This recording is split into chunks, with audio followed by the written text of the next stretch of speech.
লা ইলাহা ইল্লাল্লাহু মুহাম্মাদুর রাসূলুল্লাহ সাল্লাল্লাহু আলাইহি ওয়াসাল্লাম।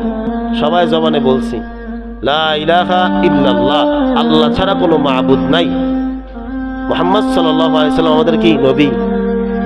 জবানে বললাম, মূর্তিকে যে সিজদা দিলাম, তাহলে জবানে বলা আর দিল এখনো, তার মানে জবানে শুধু কালেমা পড়লে মুসলমান হয় না।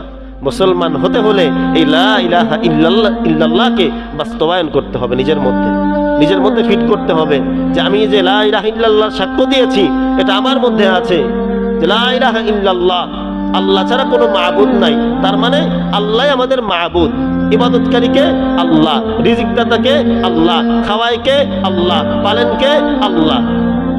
তাহলে যেহেতু আল্লাহ সবকিছু, নামাজের হুকুম দিয়েছেন কে? আল্লাহ। রোজার হুকুম দিয়েছেন কে? আল্লাহ। হজের হুকুম দিয়েছেন কে? আল্লাহ। যাকাতের হুকুম দিয়েছেন কে? আল্লাহ। মিথ্যা বলা যাবে না, কে বলেছেন? আল্লাহ। গীবত করা যাবে না, কে বলেছেন? আল্লাহ।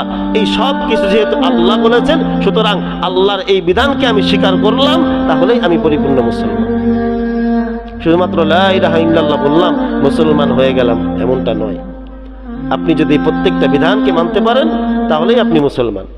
আপনি নামাজ পড়েন, রোজা রাখেন না, পরিপূর্ণ মুসলমান না। হজ করেন, যাকাত দেন না, পরিপূর্ণ মুসলমান না। হজ করেন, যাকাত দেন, গীবত করেন, পরিপূর্ণ মুসলমান না। সুতরাং পরিপূর্ণ মুসলমান যদি হতে হয় তাহলে আল্লাহর প্রত্যেকটা বিধানকে আপনাকে মানতে হবে। প্রত্যেকটা বিধান যদি মানতে পারেন তাহলে আপনি সাচ্চা মুসলমান, তাহলে আপনি সাচ্চা মুসলমান।